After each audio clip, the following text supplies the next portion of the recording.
할렐루야. 우리 함께 찬양하겠습니다. 찬송가 90장입니다. 찬송가 90장. 주 예수 내가 알기 전. 함께 찬양합니다.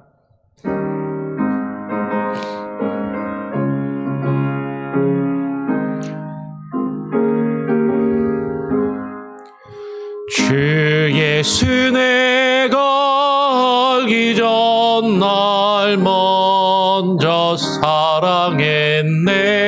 그 크신 사랑 나타나 내 영혼 거듭났네. 주 내 맘에 늘 계시고 나 주의 안에 있어 저 포도비유 같으니 참 좋은 나의 친구. 내 친구 대신 예수님 날 구원하시려고 그 귀한 몸을 버리사 내 죄를 대속했네. 나 주님을 늘 믿으며 그 손을 의지하고 내 몸과 마음을 바쳐서 끝까지 충성하리. 내 지칠하신 친구여 그 은혜 내려주사 날 항상 모시고 내 방패 되옵소서. 그 풍성한 참 사랑을 네 능히 끊을 소냐. 날 구원하신 예수는 참 좋은 나의 친구. 그렇습니다. 주님께서 나의 좋은 친구가 되시고 나의 주님이 되시는데, 내가 주님을 알기 전에는 세상에서 방황하며 주님과 함께 동행하지 못하고 주님을 멀리하며 주님과 거리를 두고 지냈던 모습들을 바라보게 됩니다. 하나님, 우리가 날마다 주님을 사모하며 주님이 나의 진실한 친구가 되시고 나의 주님이 되시고 나의 왕이 되심을 깨닫고 고백하며 주님을 더욱더 알아가기를 힘쓰는 귀한 은혜가 우리에게 있게 하여 주시옵소서. 한번 주님을 믿고 뜨거운 마음을 가지고 특별한 은혜를 체험한 것으로 내가 다 이루었다 생각하지 않게 하시고 날마다 기도하며 주님 앞에 나와 무릎 꿇기를 힘쓰는 우리들이 되게 하여 주시옵소서. 오늘 우리에게 주실 말씀을 또 읽고 묵상하기를 소원하며 그 가운데 주께서 우리에게 주시는 말씀의 교훈과 의미들을 깨닫고 분별하게 하여 주시옵소서. 감사하며 거룩하신 예수 그리스도의 이름으로 기도합니다. 아멘. 오늘 함께 읽고 묵상할 말씀은 요한복음 21장입니다. 요한복음 21장 1절부터 14절까지의 말씀을 같이 교독으로 읽고 또 묵상해 보죠. 그 후에 예수께서 디베랴 호수에서 또 제자들에게 자신을 나타내셨으니 나타내신 일은 이러하니라. 시몬 베드로와 디두모라 하는 도마와 갈릴리 가나 사람 나다나엘과 세베대의 아들들과 또 다른 제자 둘이 함께 있더니 시몬 베드로가 나는 물고기 잡으러 가노라 하니 그들이 우리도 함께 가겠다 하고 나가서 배에 올랐으나 그날 밤에 아무것도 잡지 못하였더니 날이 새어 갈 때에 예수께서 바닷가에 서셨으나 제자들이 예수이신 줄을 알지 못하는지라. 예수께서 이르시되 얘들아 너희에게 고기가 있느냐 대답하되 없나이다. 이르시되 그물을 배 오른편에 던지라. 그리하면 잡으리라 하시니 이에 던졌더니 물고기가 많아 그물을 들 수 없더라. 예수께서 사랑하시는 그 제자가 베드로에게 이르되 주님이시라 하니 시몬 베드로가 벗고 있다가 주님이라 하는 말을 듣고 겉옷을 두른 후에 바다로 뛰어내리더라. 다른 제자들은 육지에서 거리가 불과 한 50칸쯤 되므로 작은 배를 타고 물고기 든 그물을 끌고 와서 육지에 올라 보니 숯불이 있는데 그 위에 생선이 놓였고 떡도 있더라. 예수께서 이르시되 지금 잡은 생선을 좀 가져오라 하시니 시몬 베드로가 올라가서 그물을 육지에 끌어올리니 가득히 찬 큰 물고기가 153마리라. 이같이 많으나 그물이 찢어지지 아니하였더라. 예수께서 이르시되 와서 조반을 먹으라 하시니 제자들이 주님이신 줄 아는 고로 당신이 누구냐 감히 묻는 자가 없더라. 예수께서 가셔서 떡을 가져다가 그들에게 주시고 생선도 그와 같이 하시니라. 이것은 예수께서 죽은 자 가운데서 살아나신 후에 세 번째로 제자들에게 나타나신 것이라. 아멘. 우리가 어제 그제 살펴보았던 것처럼 부활하신 주님께서 제자들에게 나타나셨습니다. 처음 나타나셨을 때는 도마가 없었다라고 이야기하죠. 그리고 두 번째 나타났을 때는 도마도 있어서 부활하신 주님을 보았습니다. 그러니까 도마는 주님을 한 번 보았지만 다른 제자들은 부활하신 주님을 두 번이나 만나고 부활하신 주님을 이제 본 것이죠. 부활하신 주님을 만난 제자들이 오늘 21장에 보면 21장에 그 후에라는 것은 제자들이 부활하신 예수님을 만난 후에 예수께서 디베랴 호수에서 또 제자들에게 자신을 나타내셨으니라고 이야기를 하면서 제자들이 부활하신 주님을 만난 후에 디베랴 호수에 있었다라고 이야기를 해요. 근데 그것도 뭘 하고 있냐면 물고기를 잡고 있는 거죠.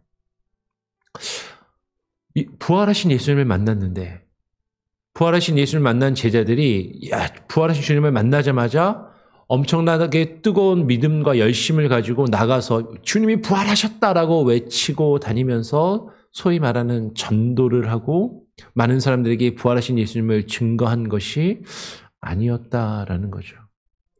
주님을 두 번이나 만났는데 나가서 주님의 부활의 소식을 사람들에게 담대히 나가 외치고 증거하지 않고 있어요.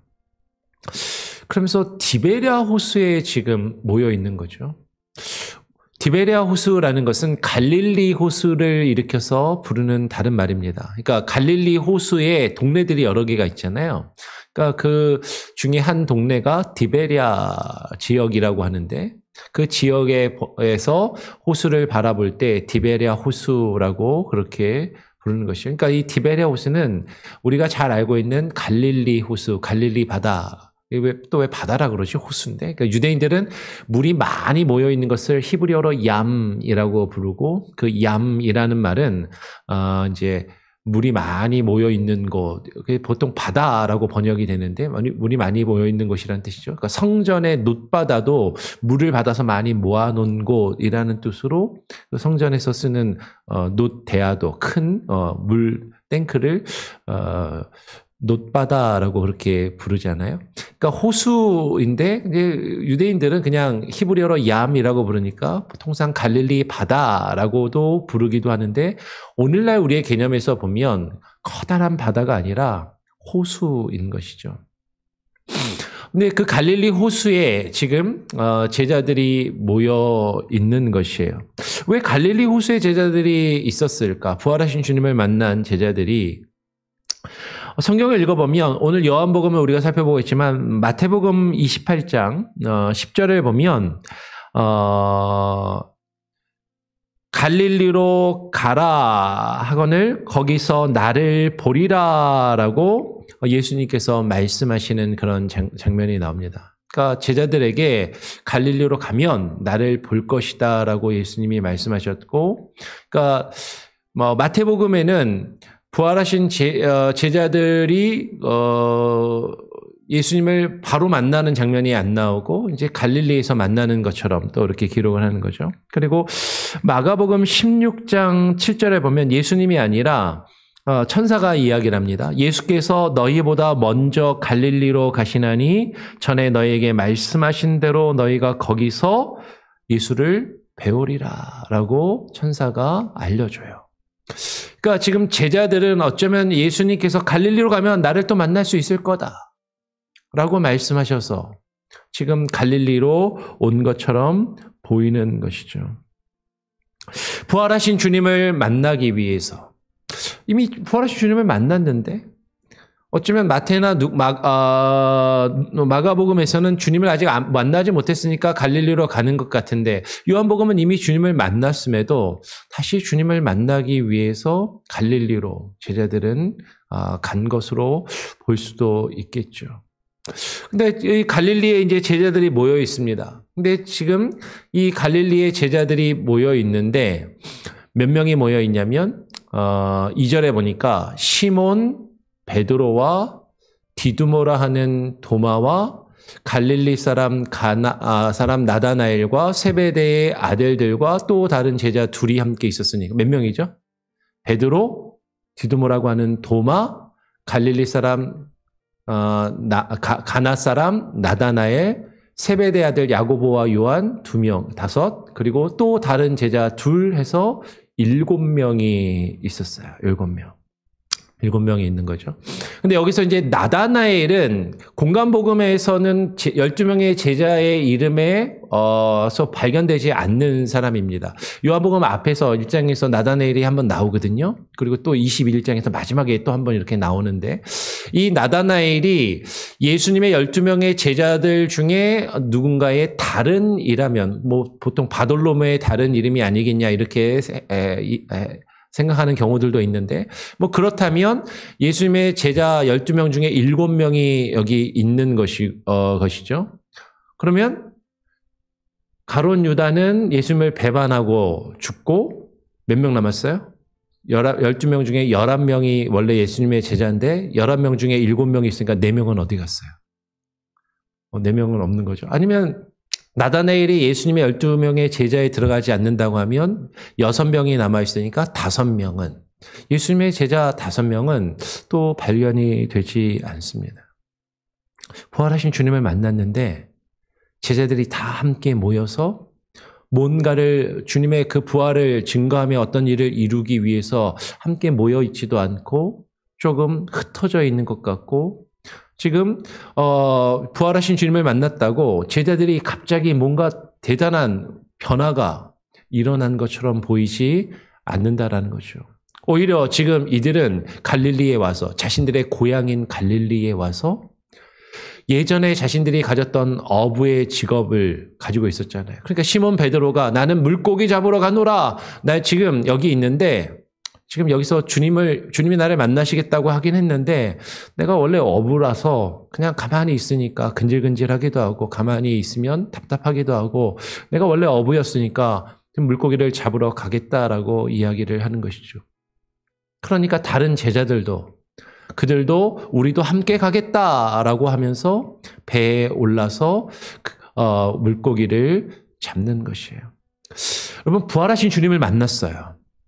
부활하신 주님을 만났는데 지금 제자들이 갑자기 확 변하거나 뭔가 대단한 일을 하거나 큰 일을 이루고 가서 부활의 주님을 증거하면서 우리 사도행전에서 나타나는 것 같은 엄청난 그런 복음의 역사나 사역이나 일들을 행하고 있지 않더라라는 것이죠.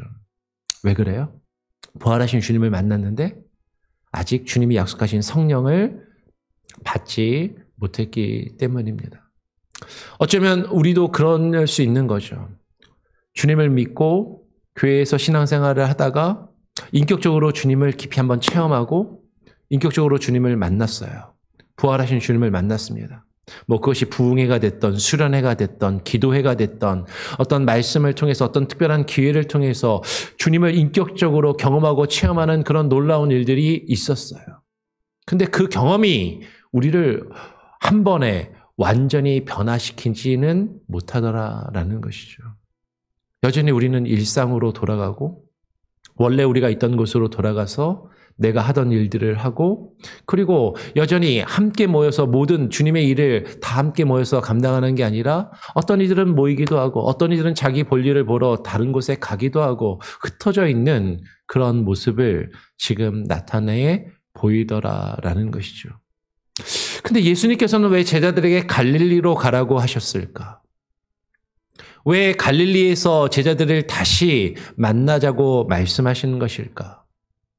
오늘 제자들이 갈릴리에 가서 본래 자신들이 어부였기 때문에 물고기를 잡고 있습니다. 그런데 그날 밤에 아무것도 잡지 못하고 있는 거죠. 밤새도록 물고기를 잡으려고 하지만 날이 새어갈 때까지 물고기를 잡지 못해요. 모르겠어요. 평생 물고기를 잡았던 어부였지만 얼마 전에 부활하신 예수님을 만난 그 기억 때문에 주님이 앞으로 어떻게 되실까, 어떻게 하실까, 우리는 어떻게 해야 되지, 수많은 고민이나 생각 때문에 그랬는지 물고기를 잡지 잘 못하고 있습니다. 그런데 밤새도록 그들이 물고기를 못 잡고 이제 그물을 던지고 있는 그때 예수님께서 바닷가에 서서 그들을 바라보고 계시는 것이죠. 근데 제자들은 그분이 예수님이신 줄을 알지 못하고 있는 거예요. 왜 제자들은 예수님을 알아보지 못했을까? 자신들의 배 타고 멀리 있었고 예수님은 지금 바닷가에 계셨으니까 멀리 있었으니까 못 알아봤다라고 그냥 단순하게 생각할 수도 있을 것 같습니다. 그런데 뒤에 보면 8절에 보면 제자들과 예수님의 거리가 50칸쯤 되었다. 우리말로 지금 번역에 한 50칸쯤 되었다라고 그렇게 이야기를 하거든요. 근데 이 50칸이 헬라어 언어 성경을 보면 200규빗으로 나온다고 해요. 200규빗. 이 200규빗이면 대략 100m가 조금 안 되는 거리라고 합니다. 한 90에서 94m, 95m 그 정도 되는 거리. 규빗의 단위가 이제 일반 규빗하고 성전 규빗하고 약간 다르니까. 근데 이제 쉽게 계산하려면 한 규빗을 50cm로 잡고 200규빗이면 100m 정도 되는 거리죠. 그럼 100m 정도 되는 거리면요. 사람의 얼굴이 명확하게 보이진 않아도 내가 잘 아는 사람이면 알아볼 수는 있는 그런 거리인 거죠. 여러분 100m 거리에 내 남편이나 내 아들이나 딸이나 내 자녀들이 있다고 하면은 잘 알아볼 수 있어요, 없어요? 알아볼 수 있죠. 사람들이 많은 곳에서도 내 애가 저기서 이렇게 왔다 갔다 하거나 무슨 행사할 때 있으면요. 이렇게 쭉 한번 돌아보면은 자기 아들, 딸은 딱 보입니다. 그죠? 왜냐면 내가 잘 아는 사람은 딱 보여요. 근데 지금 100m쯤 거리에 예수님이 서 계시는데 주님을 바로 알아보지 못해요. 어쩌면 제자들의 입장에서는 예수님이시라고 생각을 못했으니까 라고 생각할 수 있겠죠. 당연히 우리가 어떤 아는 사람이라고 해도요. 뜻하지 못한 장소에서 뜻하지 못한 시간에 뜻하지 못한 장소에서 누군가를 만나면 잘 못 알아봐요. 제가 우리 교회에 처음에 왔을 때요. 얼마 되지 않아서 제가 캘리포니아에 있을 때 성도 한 분이 저희 교회를 찾아오셨어요. 그분이 여기 몽고메리에서 일하면서 영주권을 그 닭공장에서 일하다가 받으신 분이라고 그러더라고요. 네. 근데 이제 제가 교회 온 지 얼마 안 돼서 오셨는데 제가 그 교회에 있으면서 코로나가 터져가지고 한 1년 넘게 공예배를 안 드리고 얼굴을 직접 안 봤었거든요. 그러다가 이제 우리 교회에 와서 사역을 하고서 전혀 뜻하지 않은 곳에서 뜻하지 않은 시간에 갑자기 교회 문을 들고 와서 목사님하고 저를 부르시는데 누구지? 싶더라고요. 근데 얘기를 하다 보니까 교회 성도님이구나. 그때 이제 알아봤는데 그분한테 너무 참 죄송한 거죠.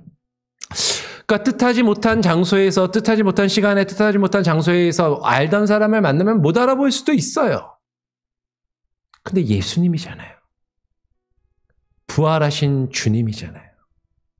그러니까 제자들은 예수님께서 갈릴리에서 만나자라고 말씀하셔서 이 갈릴리에 와서 예수님을 기다리고 있는 것 같은데도 예수님이 오시겠어?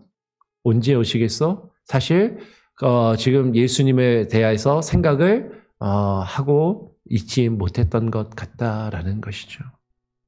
부활하신 주님을 한 번, 두 번 만났는데도 주님을 바로 알아보지 못하는 제자들의 모습. 왜 그래요? 주님과 늘 가까이 하고 주님과 오랫동안 함께 있었으면서도 주님과 떨어져 있었기 때문에, 그리고 주님과 거리를 좀 두고 있기 때문에 지금 제자들은 주님을 알아보지 못하고 있다라는 거죠. 그러니까 주님을 잘 알아보려면 계속 같이 있었으면, 그리고 주님이라고 생각하고 바라봤으면 주님을 알아봤을 텐데, 주님이라고 생각하지 않고 그냥 무심코 바라보면 주님이신지 깨닫지 못하는 제자들이라 할지라도 그런 모습을 가질 수 있다라는 거죠. 예수께서 자신을 알아보지 못하는 제자들에게 말씀하십니다. 얘들아, 너희에게 고기가 있느냐? 그랬더니 물고기를, 그러니까 말을 저쪽에서 걸어오면 들릴 정도의 거리란 말이에요. 아, 고기 없는데요? 라고 하니까, 그래, 그러면 그물을 너희들 배의 오른편에다가 던져라. 그러면 물고기를 잡을 거야. 라고 말씀하시는 거죠. 근데 이때까지도 제자들은 예수님과 말을 주고받는데도 지금 자신들에게 말씀하시는 분이 주님이신지를 깨닫지를 못하고 있는 것이죠. 근데 그물을 밤새도록 고기를 못 잡고 있는데 그물을 오른편에 던지라고 얘기하시니까 그물을 말씀대로 오른편에 던졌더니 물고기가 많아서 그물을 들 수 없게 되었습니다. 얼마나 많이 잡았냐면 뒤에 보면 153마리를 잡았다라고 이야기를 하죠. 근데 그제서야 제자 중에 성경을 보면 예수께서 사랑하시는 그 제자가, 이 사람이 누구라고 생각된다고요? 이 요한복음을 기록한 요한으로 보통 생각이 되는데, 이 사도 요한이 먼저 예수님을 알아봐요. 그리고 베드로에게 이야기합니다. 주님이시다 라고 이야기를 하는 것이죠. 그랬더니 베드로도 주님을 알아보고 벗고서 있다가 주님이시라 하는 말을 듣고 겉옷을 두른 후에 주님께로 헤엄쳐서 가는 것이죠. 바다에 뛰어들어서. 여러분, 제자들이 어떻게 주님을 알아보았을까요? 지금 요한복음에서는 구체적으로 기록하고 있지 않지만 누가복음 5장을 보면, 마태나 마가복음에도 나타나지만 누가복음이 좀 더 명확하게 나타나는데, 누가복음 5장을 보면 1절에서 11절에 보면 예수께서 제자들에게 배에서 물고기를 잡고 있는 제자들에게 그물을 깊은 곳에 던져라 라고 말씀하셔서 물고기를 잡을 때 그물이 찢어지도록 물고기를 잡았다라고 말씀하시는 장면이 나와요. 제자들을 처음 부르신 그곳, 예수님께서 제자들을 처음 부르신 그 장면을 다시 떠오르게 된다라는 것이죠. 부활하신 예수님께서 왜 제자들에게 갈릴리로 가라고 말씀하셨을까? 그럼 부활하신 주님을 만나도요, 한 번에 안 변한다고요. 한 번에 우리가 모든 것을 다 포기하며 주님을 위해서 헌신할 수 있는 사람이 되는 것이 아니라, 부활하신 주님을 한 번, 두 번 만났다고 우리가 놀라운 복음의 능력을 가지고 나가서 주의 일을 감당할 수 있는 것이 아니다라는 거죠. 그런 제자들에게 주님께서는 주님을 처음 만났을 때부터 주님께서 하신 말씀들, 그 교훈들을 다시금 생각나게 하시고 떠오르게 하시고 기억나게 하시는 일들을 가지기를 원하신다는 거죠. 그래서 예수님께서는요, 제자들을 처음 만났던 그곳으로 가라. 그곳에서 너희가 나를 어떻게 만났는지, 내가 너희를 어떻게 불렀는지, 그리고 내가 너희에게 무슨 말을 했는지 그 말을 다시금 기억나게 하시려고, 깨닫게 하시려고. 지금 주님의 말씀대로 그물을 배의 오른편에 던졌다가 물고기를 많이 잡는 그 순간에, 아, 주님이 이렇게 여기서 우리를 만나주셨지, 이렇게 주님이 우리를 부르셨지, 저분이 주님이시구나 라는 것을 깨달아 알게 되는 것이죠. 여러분, 어쩌면 우리는요, 삶의 매 순간순간 주님을 깨닫고 주님을 경험하는 게 아니라 주님을 잊고 살아갈 때가 있습니다. 부활하신 주님을 만났는데도, 주님을 경험했는데도, 신앙의 체험을 했는데도, 나의 일상에서 여러 가지 일들로 분주하면서 피곤해하고 여러 가지의 마음이 쓰여서 주님이 내 곁에 서 계시고 나에게 말씀하시는데도 지금 내 곁에 계시는 분, 내게 말씀하시는 분이 주님이시라는 것을 깨닫지 못하고 있을 때가 있다라는 거죠. 근데 주님께서 우리를 처음 부르신 그곳에서 우리에게 말씀하실 때 우리는 지금 주님이 내게 말씀하시는구나라는 것을, 내 곁에 와서 함께 계시는구나라는 것을 깨달아 알 수 있다라는 것이죠. 오늘 베드로는 다른 제자들보다 성격이 급하니까 배가 한 100m처럼 바닷가에서 떨어져 있잖아요. 근데 물고기를 딱 잡았으니까 물고기를 끌고 거기까지 가려면 시간이 걸리니까 이제 물고기는 내버려 두고 베드로는 먼저 옷을 두른 후에 바다에 뛰어들어서 헤엄쳐서 주님께로 가는 것이죠. 다른 제자들은 육지에서 거리가 불과 한 50칸쯤, 한 100m쯤 되니까 그 잡은 물고기를 그물째 끌고 그 작은 배를 타고 물고기를 그물을 끌고 예수님께로 다가오는 것이에요. 이제 물 위로 올라와 보니까 예수님이 숯불을 피워놓고 그 위에 생선을 놓고 떡도 굽고 계시더라라는 것이죠. 근데 예수님이 아까 물고기 어딨냐고 물어봤잖아요. 너희들 물고기 있냐고 물어봤잖아요. 근데 지금 예수님이 숯불에 굽고 있는 생선과 떡은 어디서 난 거죠? 제자들이 지금 잡아온 물고기인가요? 아니에요. 뒤에 보면 예수께서 이르시되 지금 너희가 잡은 생선을 좀 더 가져와라 라고 말씀을 하시는 것이죠. 제자들이 밤새도록 물고기를 잡느라 피곤하고 지치고 배고파 있는 그 제자들을 위해서 예수님께서 따뜻하게 불을 피워놓고 그리고 떡과 생선을 그 숯불에 구워놓고 그들을 기다리고 계시더라라는 거예요. 그러니까 주님께서 그들에게 너에게 생선이 있느냐라고 말씀하셨을 때는 저 사람이 왜 나한테 생선을 달라고 하지? 어쩌면 그렇게 제자들은 생각했을지 몰라요. 근데 주님은 그 제자들에게 필요한 것을 이미 준비해 놓고 그들을 기다리고 계시더라라는 것이죠. 어쩌면 주님께서 우리를 부르시면서 우리에게 생선이 있느냐? 네가 나와 함께 나눌 생선이 있느냐라고 물어보실 때 우리는 그렇게 생각할 수 있는 거죠. 교회를 다니니까 설교 말씀을 들으니까 뭐 이렇게 하라는 게 많은지 나한테 요구하는 것이 많은지.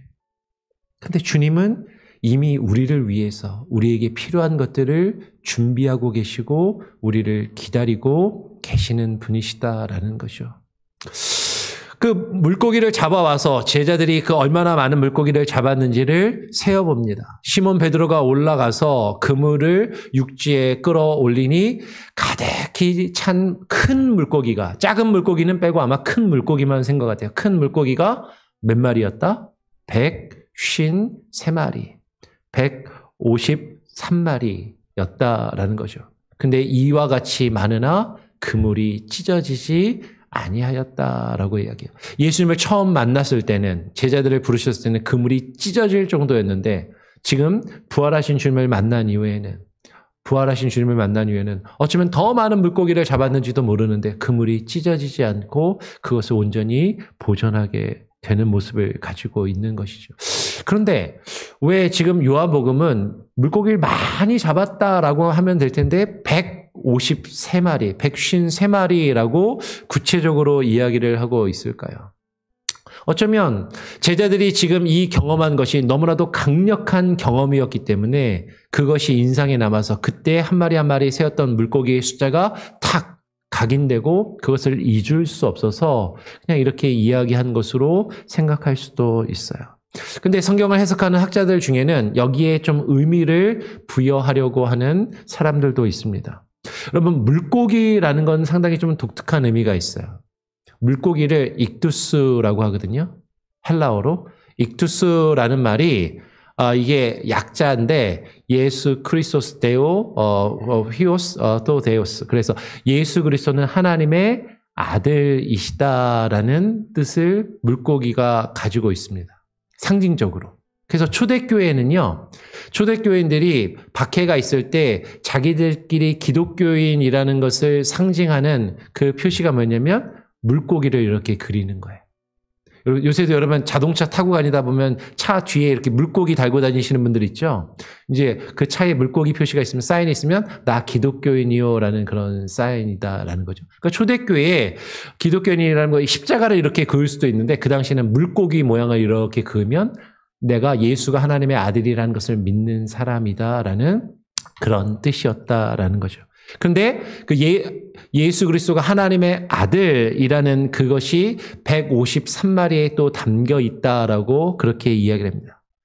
히브리어 알파벳에 숫자를 매겨요. 우리말로 하면은 뭐 이제 영어의 A는 1, B는 2, C는 3, 뭐 이런 식으로 그러다가 이제 A, B, C, D, E, F, G, H, I, J인가요? 그러면 J는 10. 그러면 J, 그 다음 뭐예요? Q예요? 그러면 이제 그 다음에 건 20. 뭐 이런 식으로 숫자를 매겨가지고 히브리어 알파벳에 숫자를 매겨가지고 어떤 상징적인 것을 기록하는 그런 유대인들의 암호법이 있는데 그 암호법으로 숫자를 135를 풀면 베네이 하 엘로임, 하나님의 아들이라는 히브리어 그 문구를 써놓고 그렇게 숫자를 매겨서 다 더해보면은 153이라는 숫자가 나온다라고 해석하는 사람들도 있습니다.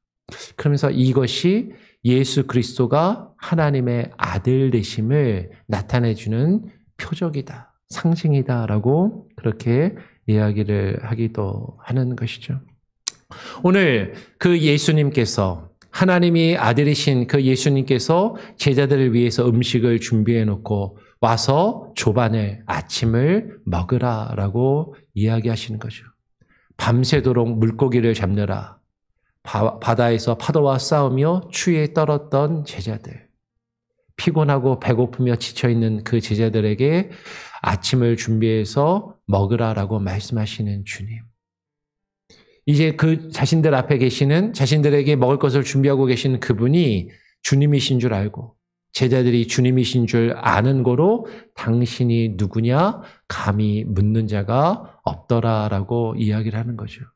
우리가 부활하신 주님을 만난 이후에는요, 그 다음에 계속해서 주님을 만나면 아, 이분이 주님이셨지, 주님이 내 곁에 계시지, 주님이 내게 말씀하시지, 주님이 나를 위해서 이것을 준비하셨구나. 우리는 어느 순간에 그것을 당연히 알게 되고 깨닫게 되고 그것을 의심할 필요가 없게 된다라는 것이죠. 예수님께서 가셔서 떡을 가져다가 그들에게 주시고 생선도 그와 같이 나눠주시면서 그들에게 필요한 것을, 먹을 것을 나누어 주시더라라는 것이에요. 그러면서 오늘 성경은 이것은 예수께서 죽은 자 가운데서 살아나신 후에 몇 번째로? 세 번째로 제자들에게 나타나신 것이다라고 이야기를 합니다. 여러분, 아까도 말씀드렸어요. 제자들이 부활하신 주님을 만났습니다. 부활하신 주님을 만났지만 그들이 한 번에 완전히 변화되지는 않아요. 지금 세 번을 만나고 사도행전 1장을 보면 예수님께서 부활하신 후에 며칠 동안 계시면서 40일 동안 계시면서 제자들에게 여러 번 나타나시고 계속 나타나시면서 어떻게 하셨냐면 부활하신 주님이 제자들에게 말씀을 풀어서 가르쳐 주시는 거죠. 제자들을 처음 불렀던 그곳에서 제자들을 다시 만나시고 그들에게 하셨던 말씀을 다시 풀어 기억나게 하시고 가르치시면서 주님이 약속하신 성령을 기다리라라고 말씀하세요. 여러분, 주님을 이전에 만나고 알았던 것, 거기에 머물러 있으면 안 되고 부활의 주님을 만나야 됩니다. 근데 부활하신 주님을 한번 만났다고 끝나는 것이 아니라 그분을 계속해서 경험하고 그분을 통해서 주의 말씀을 배우고 알아가야 한다라는 거죠. 근데 많은 사람들이요, 그냥 신앙생활 하다가 내가 이만큼 하면 됐지, 내가 이 정도 주님을 체험하고 경험했으면 됐지라고 머물러 있는 경우가 많은데 우리는 계속해서 부활하신 주님을 만나야 돼요. 그 부활하신 주님을 통해서 주의 말씀을 듣고 배워야 됩니다. 그러면 주님이 약속하신 성령을 우리에게 보내어 주실 거예요. 주님이 우리에게 약속하신 능력을 부어 주십니다. 그러면 때가 되면 주의 성령을 받으면 주님의 복음을 들고 나아가 증거하며 전하며 주님께서 우리를 통해서 이루시기 원하시는 놀라운 일들을 이루고 하나님의 복음을 증거하며 주님의 교회를 세우고 주께서 우리에게 맡기신 놀라운 일들을 감당하게 하신다라는 거죠. 그때까지 우리는 부활하신 주님을 계속해서 만나야 돼요. 주님을 그 만나는 자리에 함께 모여 기도하고 주의 말씀을 듣고 배우는 일에 힘써야 하는 것이죠. 그러면서 우리는 그것이 예전에 들었던 말씀인데, 예전에 한번 주님이 나에게 알렸던 말씀인데, 근데 그 말씀을 또 듣고 또 배우고 또 되새기며 그 말씀의 의미를 우리가 깊이 마음에 새기며 그 뜻을 이루어갈 수 있도록 준비되는 그 과정이 우리에게 필요하다라는 것이죠. 여러분, 부활의 주님을 만나셨죠? 근데 한 번 만나고 끝나는 것이 아니라 그 주님을 계속해서 주님을 만나고 주의 말씀을 듣기를, 배우기를 힘쓰는 저와 여러분이 되기를 간절히 바라고 소원하고 축원합니다. 아멘. 제가 한번 기도하고 마치는데요. 시간이 많이 가서 찬송가는 생략하겠습니다.